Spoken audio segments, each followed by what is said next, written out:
están? Nos encontramos en la Alcaldía Mayor de Bogotá, más exactamente en la Secretaría General, con la doctora Marta Lucía Zamora Ávila, Secretaria General. Doctora, para mí es un placer estar en su despacho y gracias por atender a la revista del Congreso, quien usted ya conoce hace varios años. Doctora, hablemos primero un poco de su hoja de vida. Es una persona que se ha destacado para llegar a esta posición tan alta, y la mano derecha aquí del doctor Petro. ¿Quién es la doctora Marta Lucía? Bueno, el honor es para mí, muchas gracias por esta invitación. Yo soy abogada de la Universidad Externado de Colombia, con posgrado en Derecho Penal y Ciencias Criminológicas. Luego hice cursos de doctorado en la Universidad de Granada, España, en la Universidad de Salamanca, en Corte Penal Internacional de la Universidad Javeriana. Es decir, esto ha sido mi vida, una formación muy marcada hacia el derecho penal constitucional, en mis escritos, como docente de varias universidades. He trabajado en esa área tanto en la Fiscalía por muchos años, la Fiscalía General de la Nación como fiscal delegada ante la Corte Suprema de Justicia, magistrada auxiliar de la Corte Constitucional, de la Corte Suprema de Justicia en su sala penal, procuradora delegada para la casación penal, y realmente este ha sido un cambio rotundo en mi vida hace un año, venir a trabajar a la Alcaldía Mayor en un cargo tan importante como Secretaria General de la Alcaldía, inicialmente un poco, digamos, desubicada, pero hoy en día le doy gracias a la vida haberme permitido esta experiencia profesional. Doctora Marta Lucía, primera pregunta. Me parece que después de tantos años, de muchos años, no sé si 15 o 20 años, el Hospital San Juan de Dios estaba cerrado, uno de los pilares hospitales de Bogotá, y que a través de la administración del doctor Petro y de su gestión, creo que avanzamos.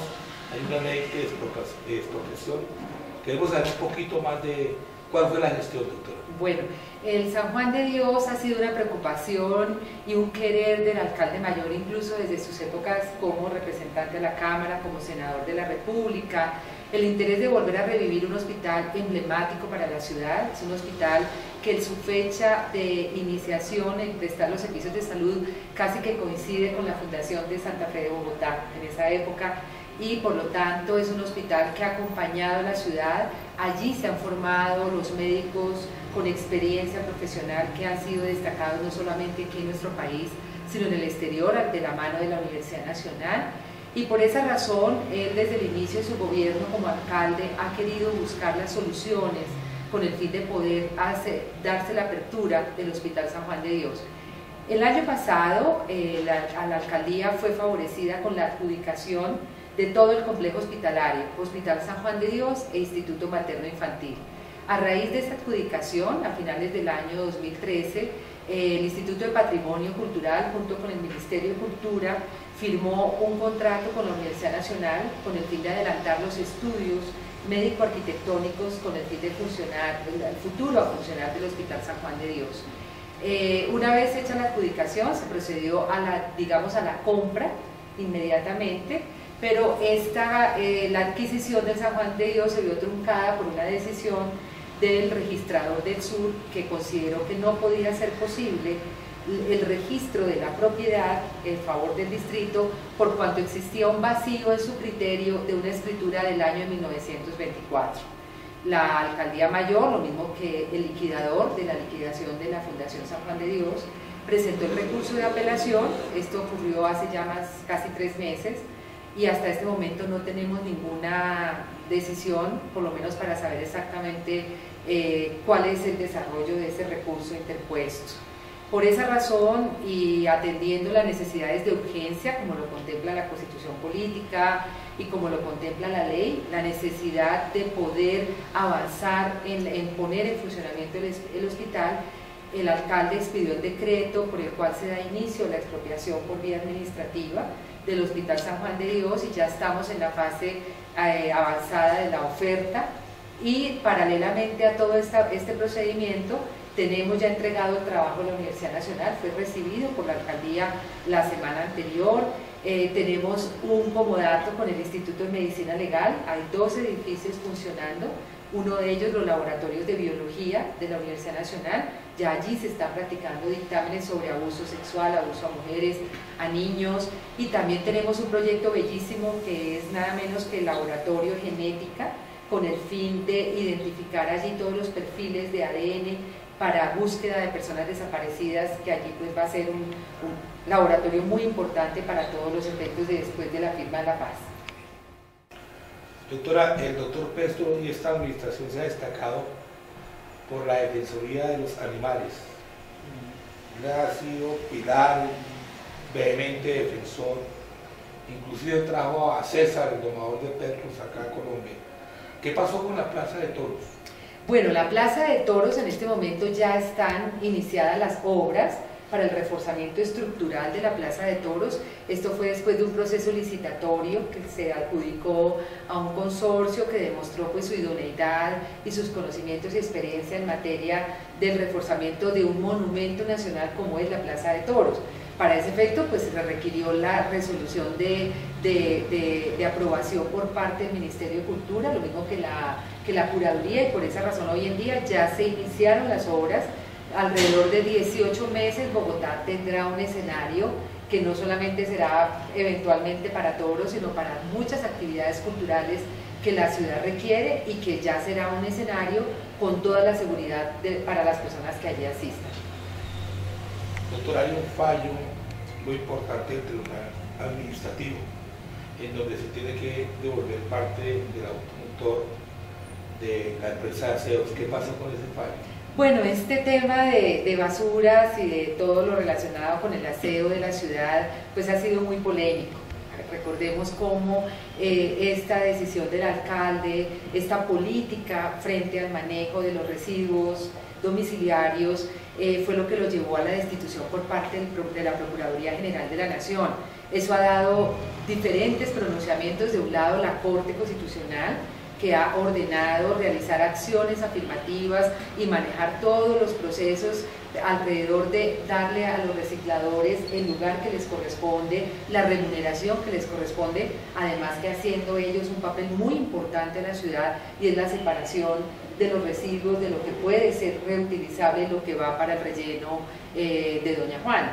Por esa razón, ahí tenemos decisiones bien complejas, la decisión de la Procuraduría, la decisión de la Corte Constitucional, de la Superintendencia de Industria y Comercio, y ahora estas decisiones que vienen a darle la razón al alcalde, cuando una vez culminados los contratos con los operadores privados, ellos debían entregar la flota de camiones, lo mismo que el software y la información que se tenía sobre la ciudad.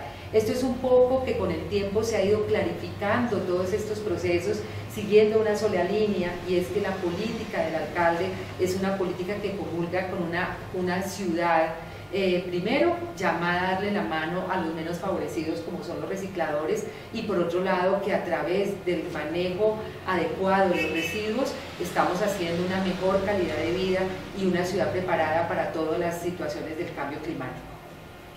Doctora Marta Lucía, Bogotá, el centro de Bogotá se ha venido recuperando, sobre todo el espacio público. La carrera séptima va a quedar muy bonita, peatonal. San Victorino, el parque de San Victorino en la administración Peñalosa costó una millonada para recuperar ese parque. Ahorita veo que hay una ambientación muy bonita. ¿Qué pasa con el centro de Bogotá? ¿Cómo va a quedar? Bueno, el centro de Bogotá, por fin, digámoslo, esta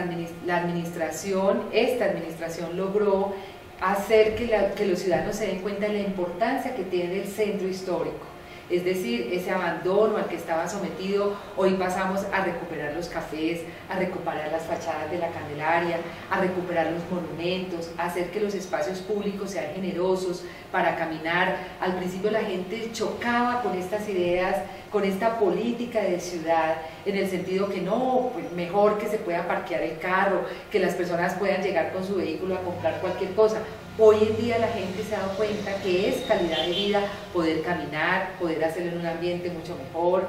Por esa razón, todos estos proyectos van a hacer que la gente vuelva al centro. que esas oficinas que en antaño eran las oficinas tan importantes porque están en el sector de donde está la Corte Suprema de Justicia, el Congreso de la República, las instituciones más representativas del gobierno nacional, hoy en día vuelvan otra vez nuevamente, el centro vuelva a valorizarse, la gente quiera volver al centro, que sea peatonal, que aquí los vehículos respeten y sean lo más importante los peatones. Por lo tanto, es toda una política de recuperación del centro, como lo están haciendo las grandes ciudades del mundo. Doctora, un punto que tengo que tocar muy importante es el transporte de Transmilenio. Se está acabando, yo creo que ya se está acabando el transporte tradicional, ya están haciendo el empalme con el sistema integrado, señora. ¿Cuándo termina? ¿Se alcanzará la administración para hacer todo el enlace que quede únicamente Transmilenio cubriendo todas las 20 localidades en el transporte? Bueno, el proyecto del alcalde es dejar el sistema totalmente integrado, es decir, que los buses del sistema integrado de transporte, los llamados buses azules y toda la línea de alimentadores y demás sistemas de transporte lleguen a todas las localidades y aquellas partes, sobre todo las más alejadas de la ciudad, donde todo el mundo requiere de un sistema de transporte para poder desplazarse y llegar a su sitio de trabajo. No fue una tarea fácil, pues Bogotá lleva muchos años de empresas de transporte que cubrían esas zonas, que difícilmente aceptaron este cambio, y yo creo que todo esto es el cambio de cultura que se ha logrado ir entronizando en la ciudad poco a poco y haciendo que la gente aprenda a manejar este sistema, como su nombre lo dice, integrado.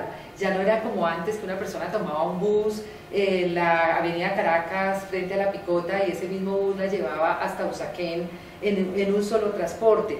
Ahora toca conocer las rutas, manejar todo este sistema de manera que la persona puede hacer transbordos, saber a través incluso de teléfonos, de su teléfono inteligente, cuáles son las rutas que pasan por determinada zona. Es decir, también es mucho el cambio de cultura que se requiere en la ciudadanía y que ya vemos avances muy grandes en ese aspecto.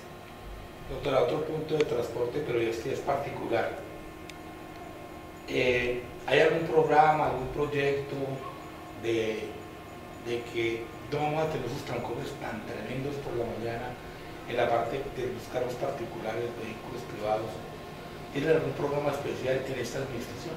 Bueno, se siguió el programa de pico y placa, están los corredores para la utilización de bicicletas. Realmente nunca vamos a encontrar una solución definitiva en la medida en que exista tantos carros particulares recorriendo las vías de Bogotá. Esto no significa en ningún momento que las personas no tengan derecho a su carro particular. Sería pues desconocer el avance de la industria nuestra, de las importaciones de vehículos, del derecho que se tiene a que en una capacidad económica se pueda invertir en un vehículo particular.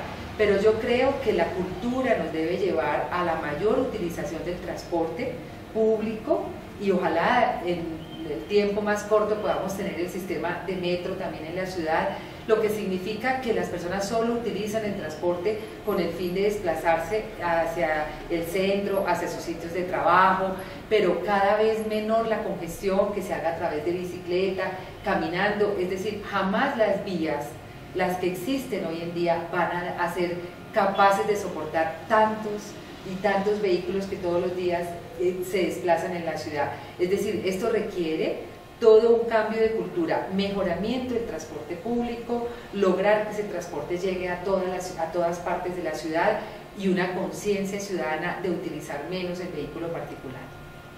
Hablemos de la seguridad. La policía de Bogotá está dotada en tecnología, en la parte automotor, en armamento, en capacitación para defendernos a nosotros los ciudadanos bogotanos. No, siempre hará falta no solamente los elementos con los que debe contar una policía para que atienda de inmediato las necesidades ciudadanas. Es decir, en una ciudad como la nuestra, tan grande, donde no podemos desconocer un nivel de delincuencia que ha ido acrecentándose en diferentes zonas de la ciudad, es muy importante la presencia de la policía. y una policía fortalecida, una policía con elementos, un sistema de llamadas de emergencia que le permita a la policía detectar exactamente desde qué lugar está llamando la persona, cámaras de seguridad, vinculación de las cámaras privadas de los edificios, de diferentes sitios de la ciudad que le permitan al ciudadano saber que está vigilado. Esto complementado con un proyecto que ya se ha puesto en marcha, que es el mejoramiento de las luminarias de la ciudad. El cambio a las luces LED va a hacer que la sensación de seguridad sea aún mayor de todas las personas, porque la luz nomás da una tranquilidad. Es decir, yo creo que hay muchas posibilidades de continuar en esta tarea de mejoramiento de la seguridad y que los ciudadanos sientan realmente que están siendo vigilados, que están siendo, que tienen una mejor iluminación, y todo esto redundará en la seguridad de todos. Doctora, en esta administración del doctor Petro han pasado por este despacho dos grandes damas, la doctora Clara López y usted. Creo que termina la administración con la doctora. Una pregunta muy puntual. ¿Bogotá Humana sí cumplió? Sí cumplió. Hay que ser honestos y considerar que hay algunos aspectos, digámoslo, algunos temas del plan de desarrollo que, si bien no llegaron al 100%, sí se avanzó muchísimo, pero los temas sociales, la atención a las personas menos favorecidas, hoy nomás tuvo la alcaldía a través del DANI la presentación de la encuesta multipropósito, en la cual se demuestra la disminución de la pobreza en Bogotá.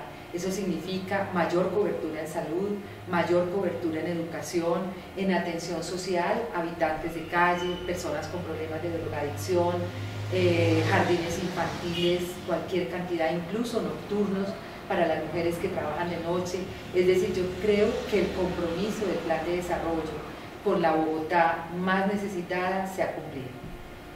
Doctora, ¿qué le diría a usted, ya como última pregunta, a esas 20 localidades que están nuestras alcaldesas menores y nuestros alcaldes menores?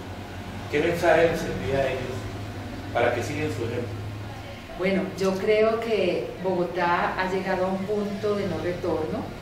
Y es muy importante que la nueva administración pueda saber de dónde se parte, porque hay unos avances, sobre todo, insisto, en el tema social, que ya no pueden ser desconocidos por una nueva administración.